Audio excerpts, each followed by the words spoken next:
Alright guys, I got this chest rig in from Trash Panda Manufacturing, I think is what he's going by.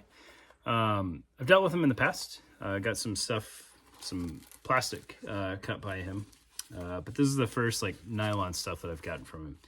And he's a newer guy. So you'll see some of the pieces on this I think are going to get better with time. But I don't think there's anything wrong with it as it sits. It just could use a little bit of refinement. So I'll show you that in strive for honesty and transparency. But as it sits right now, I'm totally pleased with this thing. It's an interesting chest rig, and it's still unnamed. I suggested the advisor when I asked him for it. I don't know why. I just thought it was neat. So let's get this on the table and take a look at it, and you'll notice the variety of things that it can carry. All right, so as we're looking at this thing, I'm noticing the camera is not a huge fan of the pattern, so I apologize if any of this gets a little wonky. But we're looking at the yet unnamed chest rig from Trash Panda, and it originally caught my eye. I was looking at some of his pouches because I think for a while he was doing flaps that were much more closely inspired by the penguin flaps than I would have preferred. But he has definitely changed it, and it's really not the same. So I feel comfortable showing off his products. All right, so this particular item, really the pattern is what drew me in, aside from general familiarity with his stuff. I just thought it was a neat pattern, and I kind of like some of these hunting type camouflages just for fun. So this is, I think it's Bottomlands is what it's called. But anyways, it's a 3-cell chest rig with 2 columns of moly on the sides, which is plenty for a lot of uses. There's multiple 2-column wide IFACs out there that fit more than enough stuff. And then, if you want a radio on here, 2 columns is enough for a radio. If you don't want a radio on here, 2 columns is enough for an upright utility pouch. ATS has been making 2-column utility pouches for almost 2 decades at this point, and they work just fine. Right? I understand it's not the wider, shorter utility pouches that a lot of people are used to. It's going to be about the same height as an M4 mag, but I think that's okay, depending on how you wear it. All right. So looking at this thing, we've got 3 center cells, and you'll notice the flaps have the laser cut kind of 3-dimensional aspect to them. However, they're not pass-through like the penguin flaps from Spiritus. So it's a dual layer flap, and all of these are for aesthetic purposes, right? Which sounds kind of corny at first, but I think it does add an interesting value to the pouch, having that kind of 3-dimensional aspect to it. And it would be especially cool, if it was incorporated more. I don't know if it would be worth putting on the straps, maybe up towards the top. It might be cool. I don't know, as it goes over your shoulder, maybe some of these would kind of naturally stand up. But I think the more you use this thing and kind of wear in the flaps, like the more they'll kind of get a life of their own, which is going to serve, some sort of camouflage purpose. All right. But in each of these, I have different items, right? So we've got a combination of magazines here just to show what it'll hold. So a 308 mag fits just fine. And just to confirm that, I'll put another one next to it, make sure there's nothing wonky going on.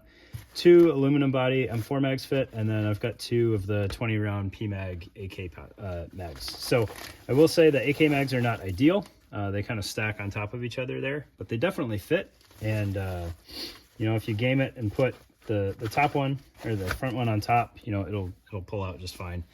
And then the second one is obviously going to be kind of loosey-goosey in there, but the flap will retain it. Right. So we'll get those out of the way. The 2 M4 mags fit pretty ideal. It's snug, but not overly tight. I did try it with these PMags with base plates. It did not like that at all. I think 2 regular PMags would be fine. I just don't have them handy right now. So those fit. And then 308 mags. Strapped one in beside it. Should fit fine. You will run into some issues. So this molly on the side here gets partially obscured by that. But as long as you're not, you know, what is that? 3 by 5. As long as you're not, you know, 45 inches wide. No, that's not right. Excuse me. As long as you're not 15 inches wide, you know, flat bodied. Man, where did I pull 45 from? As long as you're not 15 inches wide, you know, across like a plate or something, you're not going to have any issues. That'll be curving around you. Right, so get these mags out of the way.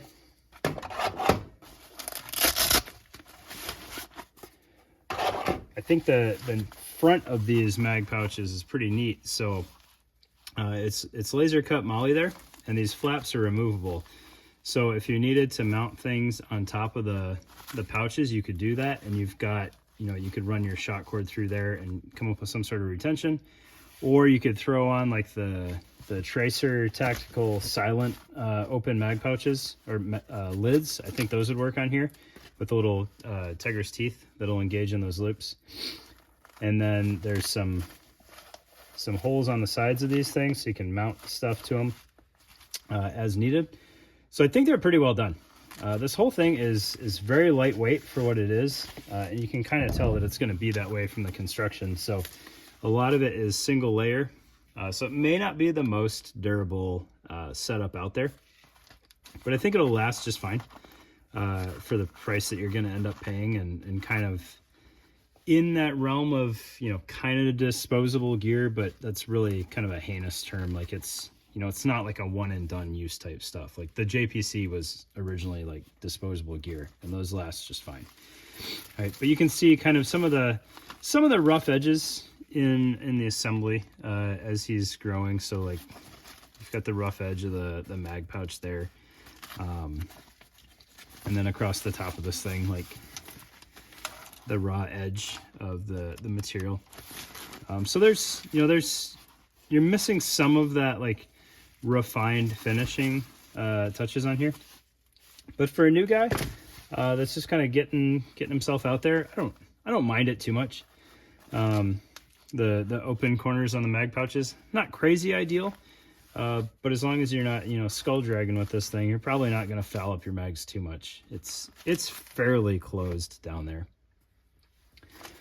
And then, yeah, so we talked about the flaps, talked about the molly with the Velcro. I think that's cool. It's a pretty nice H harness, pretty standard H harness. Just the folded over material with some loops for comm webbing and whatnot.